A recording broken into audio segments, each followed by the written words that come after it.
Here's the story of the Cigar Guild's visit to Nicaragua. It all began on October 6, 2010.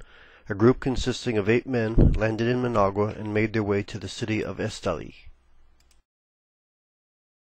The journey begins with the foundation of the industry, the land.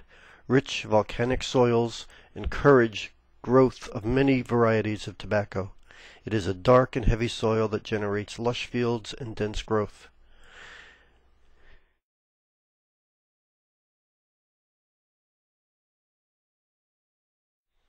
At the time of this trip, the rainy season had just ended and no plantings were being done, but one can see large fields waiting for the upcoming season.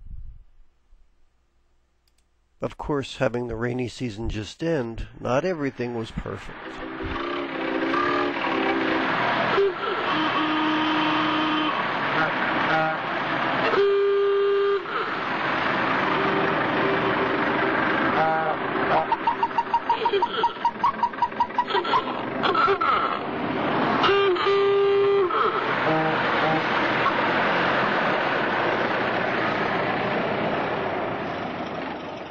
Since we didn't get to see some plants growing this year, we took some photos from another tour.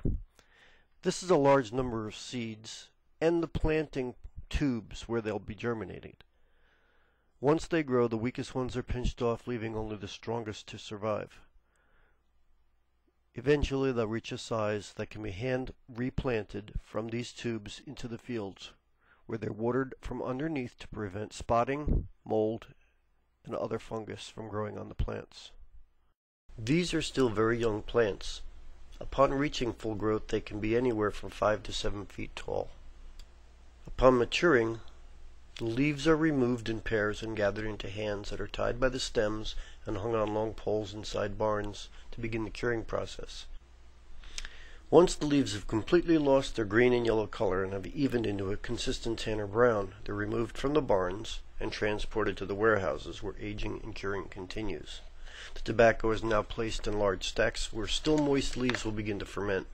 This process removes many chemicals, harsh elements from the leaves. It requires moisture, heat, and time. Each of these stacks are carefully monitored to control the heat within as they decompose. Since the aging process requires moisture, sometimes these leaves have to be remoistened. These photos show how the steam is used to remoisten leaves. The final product will be a beautiful golden brown. Inside the many factories, men and women begin the labor-intensive process of preparing each tobacco leaf for the eventual use in a cigar. On the center of each leaf is a long, tough stem that must be removed. This destemming process requires a deft touch to prevent tearing the tender and thin membrane of the remaining part of the leaf. If done right, as the stem is removed, 2 halves are created with a smooth tear where the stem was removed. The leaves are then stacked according to color, quality, size, and length. Each of these factors are used to determine how a particular leaf will be used. As the cigar making process begins, a binder leaf is placed on the rolling machine. The roller then takes leaves to be used as the filler and carefully folds them in accordion fashion along their length. When the proper number of filler leaves have been gathered, they are placed in the machine at the base of the binder, and the machine is used to roll the binder around them. The bound leaves are taken and placed in a wooden frame where they will be pressed for a few hours. This allows some of the moisture to be drawn from the leaves and tighten it for the next step, the wrapper.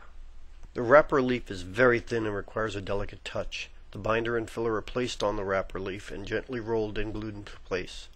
The rollers are paired into teams of 2. These teams take the raw tobacco and create the final cigar.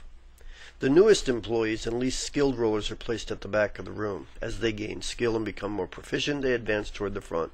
Those working at the frontmost tables are the most skilled rollers. These folks are given the job of rolling the most difficult shapes and sizes. The finished cigars may look like they're ready for the market, but there's still a lot more to do.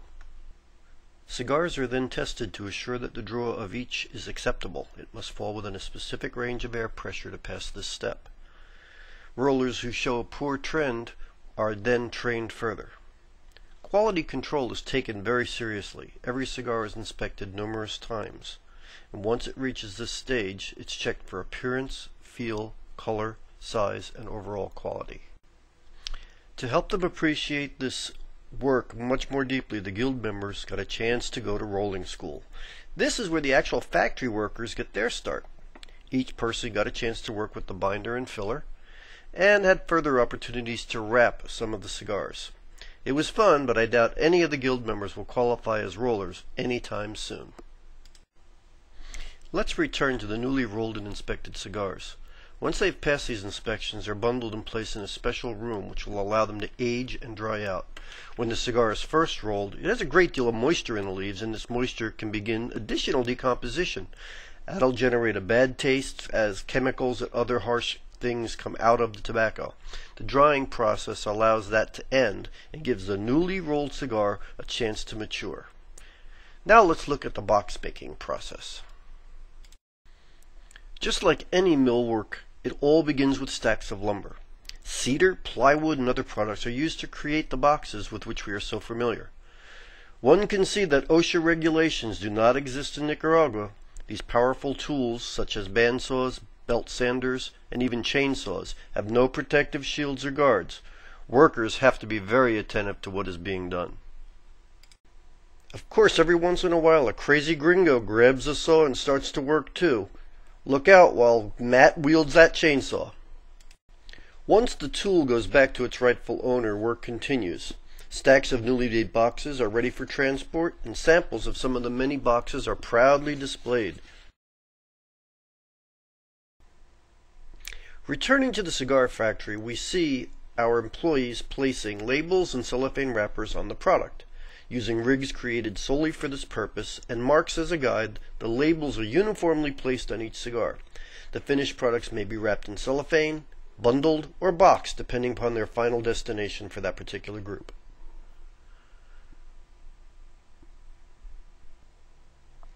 As the group leaves the factory, we take a last look. We can now better appreciate all the work that goes into making every cigar we smoke and are grateful for AJ's invitation. Maybe one day we can return. The group boards the van and we return to the hotel. Our hotel sits solidly within the city limits of Esteli. It's surrounded by many small businesses and homes. Colorful buildings and quiet streets grace the area. We take a few minutes to enjoy the views.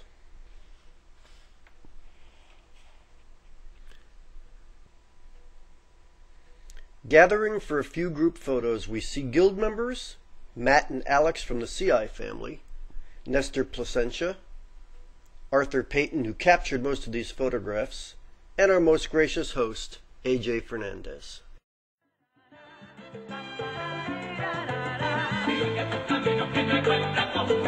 Da vuelta y vete, tú no me conviene.